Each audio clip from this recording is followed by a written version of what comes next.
pues. Inter. Y esta es la peri. Esta peri es más calcificada, más mineralizada que la inter, por lo tanto debería degradar rápidamente la inter. No la peri. Ahora, dentro de la peri hay subfracciones. Lo que pasa es que yo me ponía en el lugar de que el elemento ácido está en una condición de diente entero. Pues si tú tienes una carie y la carie sacó el esmalte, pues si no tienes esmalte y cemento te lo van a proteger. Por lo tanto, la única vía es esta. Y por esta vía tiene que pasar los odontoblastos y luego ataca la predentina. Y luego ataca la zona interna, que justo es menos mineralizada, la zona interna. Recuerda que esta a su vez tiene A, B y C. Entonces esta zona interna es menos mineralizada. Entonces el ataque sería esta zona y luego esa zona. Si es que es desde adentro. Pero si es desde afuera, toma toda esta matriz, la toma así, cortada así. Por lo tanto, esto es menos mineralizado, este borde es más mineralizado, esto es menos. Por lo tanto, va a atacar la inter. Hay que hacerse el mapa. El problema es que la respuesta correcta... No la van a poner como no la van a intertubular, poner correcta, porque a nosotros en igual cariología nos enseñaron que es la peritubular. Y Y se vienen acá a confundir haciendo preguntas. Habla de desmineralización. Si usted habla de intertubular, tal vez Está hablando de la disgregación disgregación del contenido orgánico. inorgánico. No, orgánico, pues disgregación orgánica. Orgánico de La palomita se lo Profe, sabe, pero mucho, sí. estamos locos ya. ¿Todo está mineralizado? No. Hay mayor o menor grado de mineralización. Profe, es lo como lo pasa en No financiera. cariología. Y la profe de cariología es la que va a tomar el certamen, así que nosotros nos tenemos que adaptar a eso. Yo le quiero a usted, pero no sé si lo toma bueno. Por eso cuando decían apical arriba, yo no puede ser. Si entra por una calle, tiene acceso libre a toda la matriz, por lo tanto va a tener incluso acceso al conducto dentinario y por ahí hacia la pulpa. Hagamos esto, organicemos una junta de batalla. Eso es lo que yo le decía al profe, que estuve, ¡oh, bienvenida! Llegaron todos, mire. profe. Ahí llegaron por el otro lado también con una... También llegó, muy bien. Pégate nada más, Eso es lo que le caída. decía al profe, que es súper interesante las clases donde se complementan, de hecho se tratan integradas. De hecho se trató de hacer hace 2 años, hubo un proyecto docente en medicina y se hizo módulos. Había un módulo que era renal. Y entonces veíamos la embriología, la histología, la fisiología renal. Ya. Pero yo dije que esa cuestión iba a fracasar. Y fracasó. Y fracasó. Muy bien. ¿Por qué dije que iba a fracasar? Porque pasa esto, que el fisiólogo tiene un lenguaje distinto al histólogo. Yo en las reuniones que participé le dije sí, pero resulta que tenemos que formar. Uno de nosotros se tendría que sacrificar y volver al colegio Y doblar empezar a la estudiar mano. toda la fisiología y la fisiopato renal. Si lo hace un histólogo embriólogo, que en ese tiempo no había un histólogo embriólogo, había un embriólogo que era el profe Coloma, un histólogo que era yo, fisiólogo que era el profe que le estaba haciendo clase antes, el Lucho Guayo, y otros profes de patología. Resulta que si tú tienes una sola persona, la persona va a usar el mismo concepto siempre, las mismas definiciones, y va a leer los mismos libros. Y va a tomar todos los libros y va a hacer un resumen de todos los libros. Así que este libro cuando dice, no sé, paraqueratinizado, se está refiriendo al epitelio queratinizado con pocas capas, pero no es paraqueratinizado. De hecho se da en fisiología, capaz que lo vean en un riñón si quieren fisiología. Los fisiólogos dicen nefronas medulares. No existen las nefronas medulares. Profe, Existen las nefronas yuxtamedulares, que es una cosa muy distinta. profe, sé que está en medio de una explicación, sé que es algo importante, pero usted mismo en la clase pasada dijo que estábamos atrasados. Sí. Estamos en la hora, profe. Estamos perdiendo minutos. Con mucho respeto. Ya. Quiero tener esa clase libre. Señores. ¿Se deja antes del certamen, por Entonces, favor? nosotros hemos revisado la mucosa bucal, hemos revisado el epitelio Y lo que vamos a hacer ahora es revisar los elementos celulares de este epitelio y vemos que este epitelio tiene un estrato basal, un estrato espinoso, un estrato granuloso y un estrato córneo, ¿no? ¿Qué estrato no está respecto de la piel? Es el estrato lúcido, ¿no? Entonces la mucosa, es interesante, la mucosa bucal se continúa por la piel, pero pierde este estrato lúcido. Y el estrato granuloso, en muchos casos, está muy disminuido o puede estar ausente, ¿ya? Bien, y acá tenemos el esquemita, tenemos la membrana, el conjuntivo subyacente, la membrana basal, la primera capa de células, que es el estrato basal, que va a estar constituido por células cúbicas acilíndricas. Generalmente estas células tienen un citoplasma medio basófilo. Luego vamos a tener el estrato espinoso, luego el estrato granuloso y el estrato córneo. El estrato espinoso era el que se caracterizaba porque sus celulitas tenían un aspecto espinoso cuando uno las observa por microscopía óptica. ¿Y qué sucede? Sucede que estas células tienen interdigitaciones y eso es lo que le da este aspecto espinoso. El estrato espinoso además es el estrato del epitelio que más desmosomas tiene, ¿ya? Luego tenemos el estrato granuloso. Una característica del estrato granuloso era que presentaba gránulos basófilos en su citoplasma, las células. Y finalmente el estrato córneo, que está constituido por células que carecen de núcleo. Son sacos celulares con membranas citoplasmáticas engrosadas. Muy gruesas sus membranas. Bien, entonces, el estrato basal está constituido por una capa de células cúbicas acilíndricas con citoplasma basófilo, poseen gran actividad mitótica. La renovación del epitelio principalmente se da por la mitosis del estrato basal. Presenta gran cantidad de desmosomas y hemidesmosomas.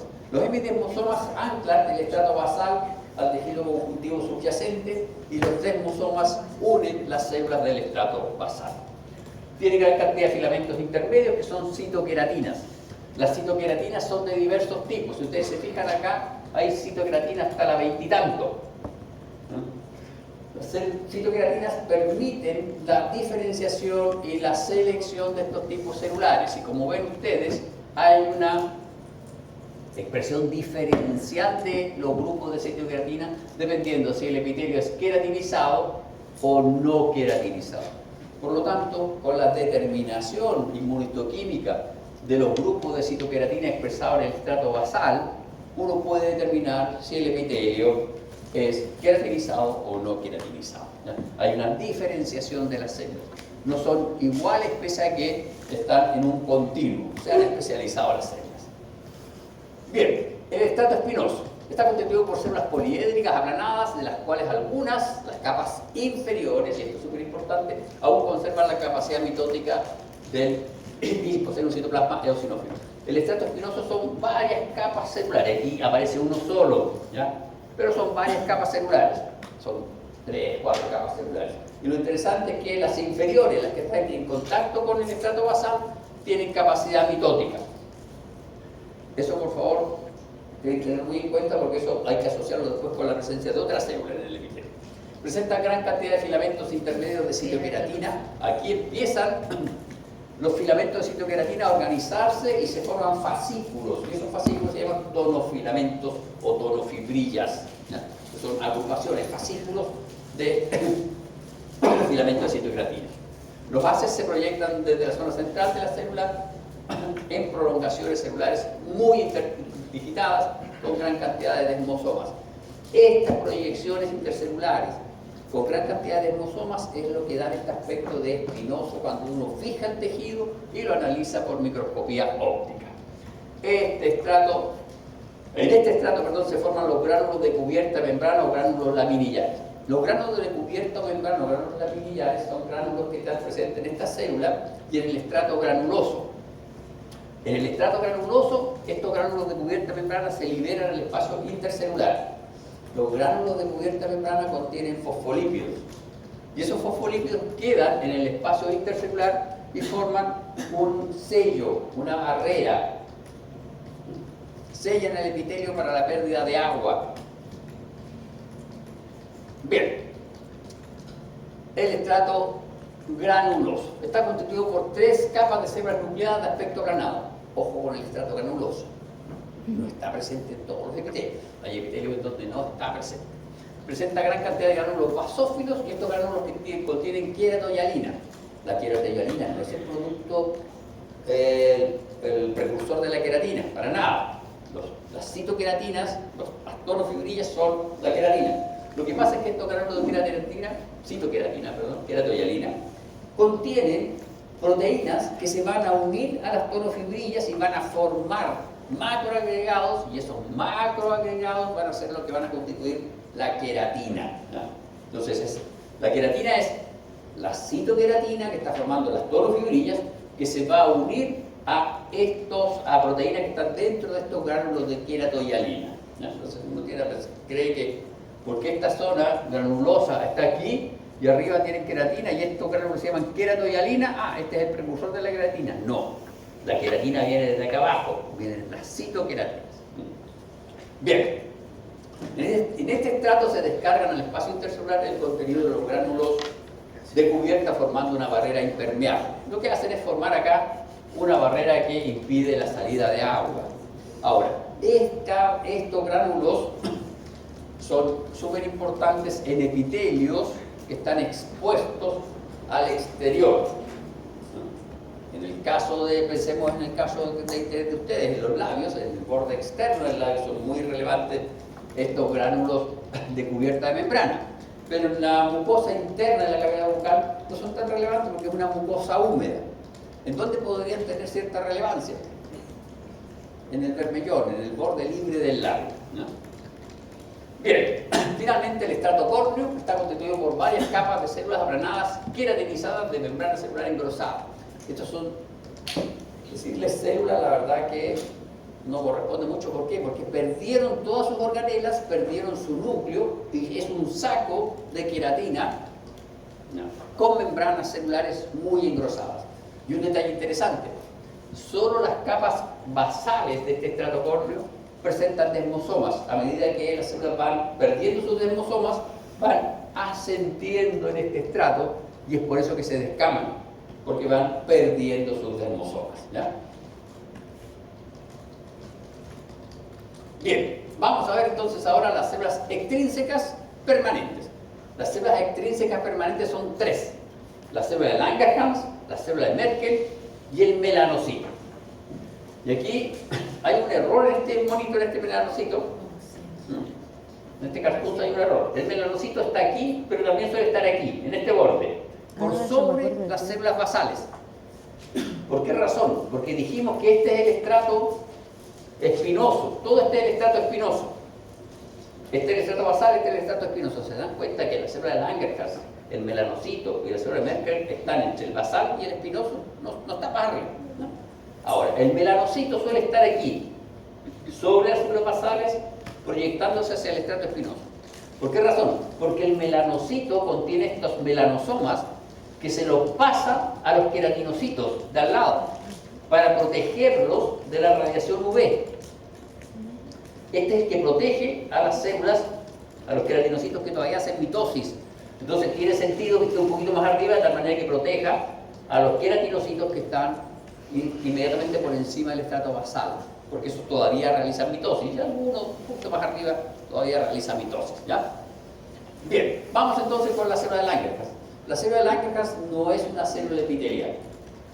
Esta célula está invitada, esta es una célula de línea monocítica nuclear, mononuclear, es decir, se forma en médula ósea hemopoyética. Se localiza intercalada entre los queratinocitos del estrato espinoso. Son células de núcleo heterocromatínico, citoplasma pobremente teñido, el citoplasma es muy pálido, un rosadito muy pálido, y presenta prolongaciones citoplasmáticas delgadas y muy largas.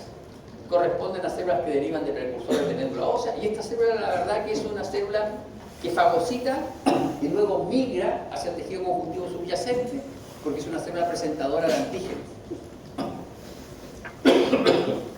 Aquí está nuestra célula de Langerhans. Y aquí está nuestra célula de Langerhans por microscopía electrónica.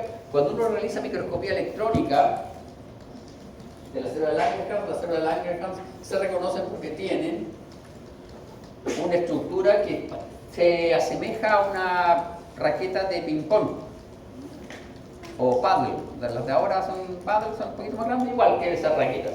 Y esas estructuras se llaman granulos de Birbeck, que son característicos, es una organela característica de la célula de Langerhans. Por eso uno, en un corte de microscopía electrónica de piel, puede reconocer las células de Langerhans, de la mucosa bucal, puede reconocer estas células de Langerhans a nivel de microscopía electrónica por la presencia de estos gránulos especiales. ¿Esos gránulos son un organelo nuevo? Es un organelo especial de esa célula, está relacionado con la función inmunológica de esta célula. Bien, la célula de Merkel, esta siempre sí está en el estrato basal y está intercalada entre las células del estrato basal.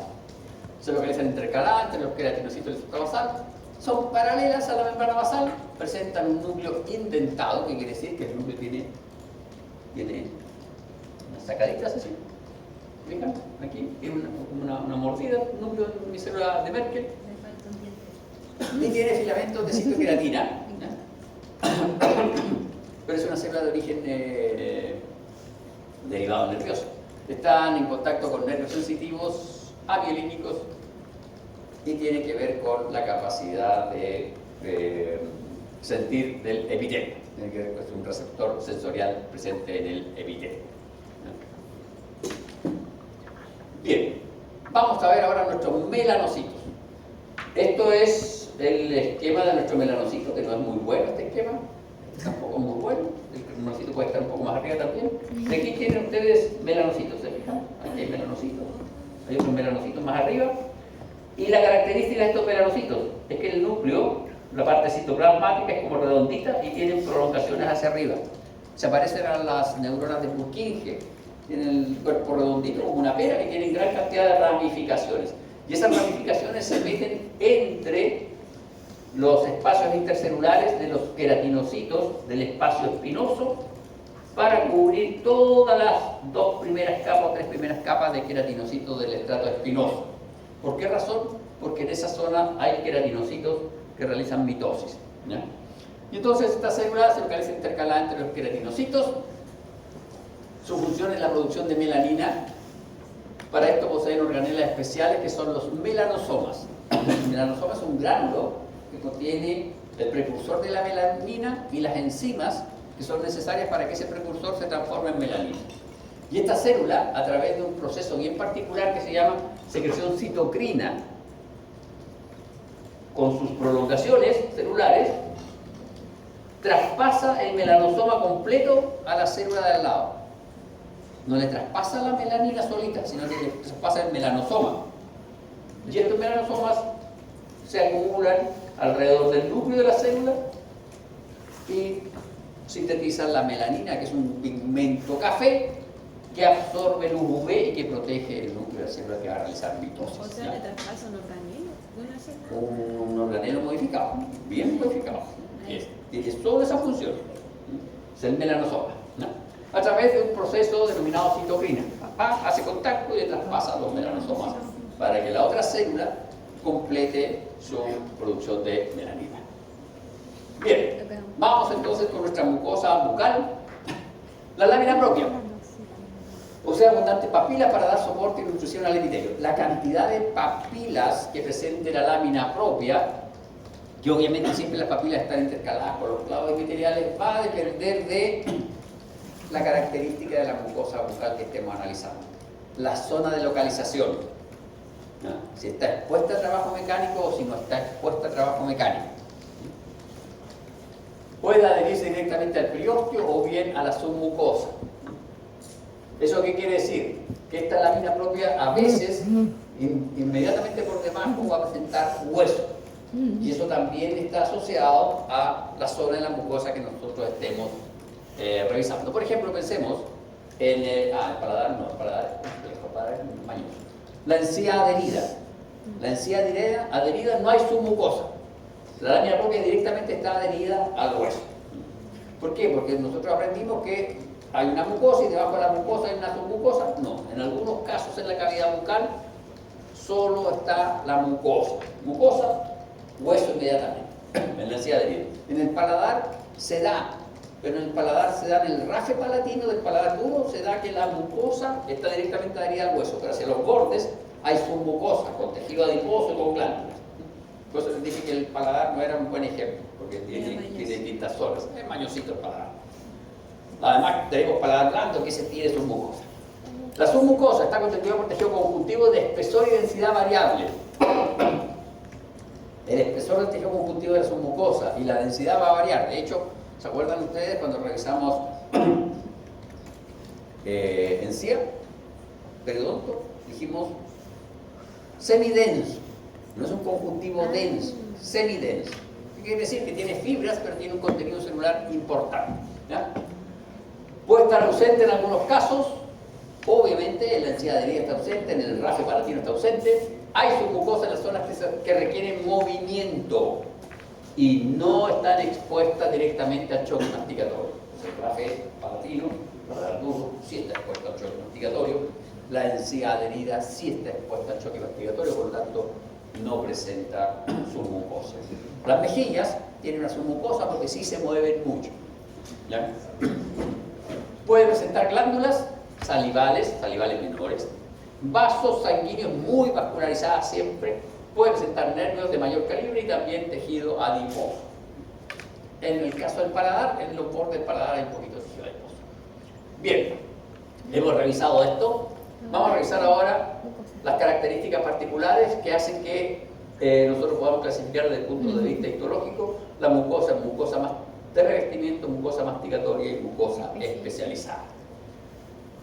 Bien, la mucosa de revestimiento cumple una función de revestimiento como su nombre lo sugiere y permite la interacción directa con los estímulos provenientes del exterior. Presenta epitelio de tipo estratificado plano, no queratinizado, con un corion laxo o semilaxo. El corion es la lámina propia, ¿no? Es distensible, es decir, se puede expandir y se adapta a la contracción y relajación. Está en la mejilla, labios, lengua y a los movimientos del maxilar durante la masticación. Este tipo de mucosa se encuentra en la cara interna de los labios, en el paladar blando, en la cara ventral de la lengua, en las mejillas y en el piso de la boca. Aun cuando tiene todas estas localizaciones, el epitelio en esas distintas locaciones puede tener diferencias, ¿ya? Estamos hablando de que la mucosa de revestimiento está en esas zonas, pero el epitelio de revestimiento, luego de esa mucosa de revestimiento, puede tener pequeñas variaciones. Algunas zonas de esta mucosa son especialmente delgadas, como el área sublingual. Y ahí en ese caso el epitelio es mucho más delgadito, la lámina propia es mucho más laxa y mucho más vascularizada. Y es por eso que en este caso permite la difusión de medicamentos. No todos los medicamentos se pueden administrar por vía sublingual, no se puede poner una aspirina sublingual y no va a tener ninguna funcionalidad. Hay medicamentos que están diseñados para su administración sublingual, ¿no? Porque aquí dice rápida de medicamentos, pero a veces dicen, pero cualquier medicamento. No cualquier medicamento. Por eso hay medicamentos de la administración sublingual. El epitelio de revestimiento presenta menos capas que el epitelio de la mucosa masticatoria. ¿Cuáles son las capas que van a estar más disminuidas? ¿Las basal? No, la basal siempre va a estar igual. Las capas que disminuyen son el espinoso, el córneo y el granuloso. El corion de esta mucosa presenta haces de colágeno menos organizados y presenta abundantes fibras elásticas. Obviamente tiene que presentar fibras elásticas si es una mucosa que está transitando y cambiando de forma. La submucosa puede estar presente en algunos elementos, en otros no. Va a depender del tipo de mucosa que estemos revisando. Mucosa masticatoria. Está sometida directamente a las fuerzas de fricción y presión originadas por el impacto masticatorio. Presenta epitelio estratificado plano, queratinizado o paraqueratinizado. La otra mucosa siempre presenta epitelio no queratinizado. Y tiene un corion denso o semidenso. Y eso va a depender del trabajo mecánico que haga. Suele estar fijada al hueso y no experimenta estiramiento. Obvio, si experimenta estiramiento con un trabajo mecánico, como un membrillo, se rasga. Este tipo de mucosa se encuentra en la encía y en el paladar duro. El epitelio de revestimiento presenta numerosas crestas epiteliales, en especial en las encías, y las crestas epiteliales son bastante desarrolladas. La submucosa está ausente en el paladar duro, en la encía, perdón. En el paladar duro se encuentra presente en la parte lateral. En el caso del paladar ya lo vimos cuando revisamos, cuando tenemos nuestros dientes. El paladar es un arco. Entonces en esta zona no tenemos submucosa, aquí tenemos submucosa. Bien, mucosa especializada. Esta es una mucosa, la verdad que es una mucosa similar a la anterior, similar a la mucosa masticatoria, ¿no? Pero se diferencia porque presenta corpúsculos especiales. Porque esta mucosa es la mucosa del dorso de la lengua, y la mucosa del dorso de la lengua participa también un poco en el proceso masticatorio, ¿ya? Recibe el nombre porque aloja botones gustativos intraepiteliales, por eso se llama mucosa especializada. Posee una función sensitiva destinada a la recepción de estímulos gustativos. Los botones gustativos se localizan en el epitelio de las papilas linguales, es decir, está en el dorso de la lengua y en su conjunto está constituido por esta estructura que son las papilas linguales. En las papilas linguales están los corpúsculos o botones gustativos, y las papilas linguales son fujiformes, foliadas, caliciformes. Esta mucosa se presenta en el dorso de la lengua. La submucosa está ausente en la encía. No, eso es porque hice un putampaste. Bien. Vamos a revisar entonces ahora las estructuras de la cavidad bucal y vamos a empezar por el labio, ¿ya? Y lo primero que tenemos que ver es que el labio tiene un vertiente externo, que es la piel del labio, tiene una zona de transición y tiene un vertiente interno que es la mucosa del labio. La zona de transición también se denomina vermellón, ¿ya? Entonces vamos a tener un borde externo, una zona de transición y el borde interno que está por la zona de la cavidad bucal. Nuestro labio, este es un labio. Me acuerdo de este el año pasado. Usted que está hablando, Pizarro, ayúdeme. Yo no estaba hablando. Está hablando. Usted también ayúdela. ¿Cuál es el borde externo y cuál es el borde interno aquí? El borde externo es ese de ahí y el borde interno es... Este es el externo. Sí, ¿Y este es el interno? debería, por el tema de ¿Cuál es las papila? papilas, que se supone que el borde externo es el que resiste más... ¿El borde externo qué? Debería ¿Qué resistir. profe le dijo que el borde externo tenía más? O lo tengo al revés del año pasado. Que esta es la misma imagen de... ¿Cómo? Ah, tiene los folículos. Los folículos los tiene externos. Es cierto. No me fijé. Sudorípara. Y esos son Salival. glándulas. Conducto salival. Ya. Vermellón. Y aquí, ¿se fijan? Aquí hay una glándula sebácea. Y aquí en este borde suelen haber las sebáceas más lindas. La de los puntos Las que negros. no tienen folículos pilosos y forman los puntos negros, ¿verdad? Las que duelen y molestan. Entonces, este es un corte sagital de labio en donde podemos ver borde externo, borde libre y borde interno. Lo primero que destaca es que extrañamente el borde externo, que uno pudiera pensar, está hacia afuera, debería tener un epitelio muy desarrollado, no tiene un epitelio tan desarrollado. ¿Por qué? Porque es queratinizado. Ah, El borde libre, si ustedes se fijan, tiene crestas epiteliales y papilas conjuntivas muy profundas y el epitelio no es muy desarrollado. ese es para queratinizado, po, ¿no? Y este epitelio se describe como poco queratinizado o paraqueratinizado. Y eso hace dos cosas. Uno, que este epitelio sea susceptible al daño por resecamiento. Y por eso es que generalmente uno tiende a humedecer los labios. Y por eso que hay toda una cosmética desarrollada, una industria farmacéutica desarrollada para proteger este borde.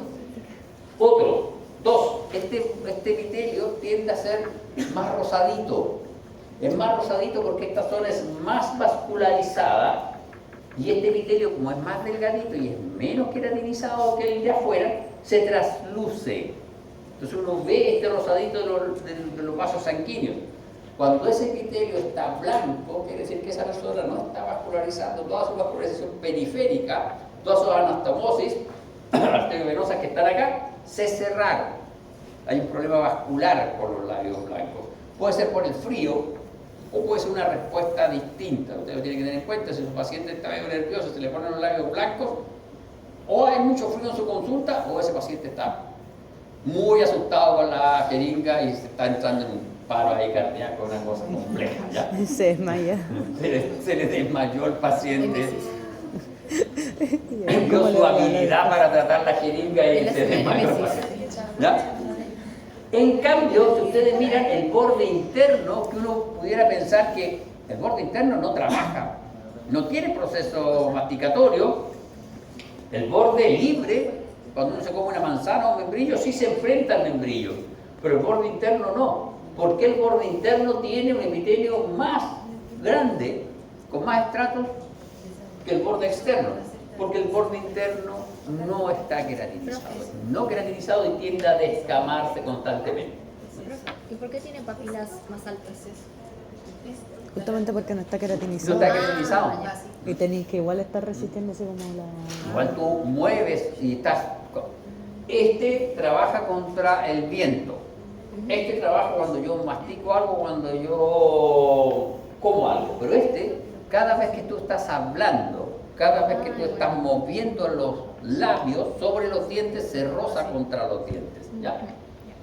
El otro detalle interesante es que en el borde externo vamos a reconocer glándulas anexas al epitelio característico de la piel.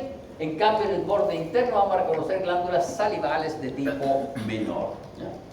Bien, entonces, vertiente externa del labio, la superficie externa del labio está revestida por una piel fina con folículos pilosos, glándulas sebáceas y sudoríparas. La zona de transición es de color rojo debido a que presenta una dermis muy vascularizada con numerosas papilas altas que se interdigitan con los clavos epiteliales. Las papilas son altas y están muy vascularizadas. Las células superficiales del epitelio no están tan unidas como en el resto del epitelio. Eso genera daño. ¿Qué tipo de daño genera? Si no están unidas, que se descamen, que se sequen los labios y queden como una lija, ¿no? El epitelio es delgado y poco queratinizado. En algunos textos lo describen como paraqueratinizado, ¿ya? Lo que permite que se observen fácilmente los capilares de la dermis y esto le da el color rojo a los labios. Hoy por hoy eso es artefactual porque hay una serie de cosméticos que dejan los labios rojos, ¿ya? Pero de forma natural el labio debería ser rosadito, más rosadito que la piel. La zona carece de glándulas, por lo que el epitelio tiene que ser humedecido por la saliva. Vertiente externa, No, interna. perdón, interna, mucosa del labio. Presenta epitelio estratificado plano no queratinizado, cuyas células superficiales presentan núcleo y se descaman. El córneo está constituido por tejido conectivo laxo, con papilas altas, no tan vascularizadas como en la zona de transición, y en el corión vamos a encontrar glándulas salivales menores. Bien, vamos a ver la mejilla. La mejilla constituye las paredes laterales de la cavidad bucal.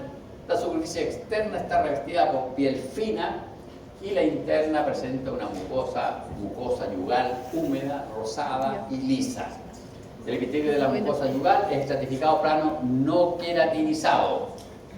El epitelio a la altura de los molares suele presentar una línea de oclusión de color blanquecino, ¿no? Ahí es donde los dientes se juntan, los dientes, pero eso sobre todo a la parte más posterior, ahí en la parte donde están los molares, ahí se junta. Si ustedes fijan, el epitelio plano certificado no queratinizado, bastante alto. ¿Por qué las mejillas también están alto, incluso más alto que en los labios? ¿No queratinizado? Es no queratinizado, pero es más alto que el del borde interno del labio. Tiene más fuerza, o sea, tiene más contacto con... Por la queratina. ¿Usted ha visto las ardillitas? Ah, es verdad, guardan comida. Cada que usted come, la comida lo golpea. Para proteger. Claro, entonces tiene Que que uno tener cuando hasta come. se cama. Tiene tejido adiposo, glándulas salivales y músculo estriado en su pared. Obviamente, si es parte de... ¿Qué elemento Yo sé. que está hablando? Isadora. Estaba hablando. La hice. Se le pasa por cuando me aprendo el nombre de alguien. Esta lámina propia, además de colágeno, ¿qué otro elemento fibrilar debería tener? Ella sabe. Elástica. Confía, sí, no me dice. Fibras elásticas. Esta lámina propia tiene que tener fibra elástica, si es elástico, si no, se quedaría. ¿Y qué es lo que pasa? Por eso ustedes le dicen a sus pacientes, no coma después, aunque usted sienta hambre, porque si está dormido todo está bien, la mejilla se queda seguro, y si él mastica, se muerde la mejilla. Y el paciente te dice, Y duele eso, duele. Ya quiero de saber. Bien, señores, terminamos. Esa era la clase que teníamos. Profe, avancemos más. ¿Hasta aquí está el laboratorio, profe? el laboratorio del viernes. Sí, profe, termina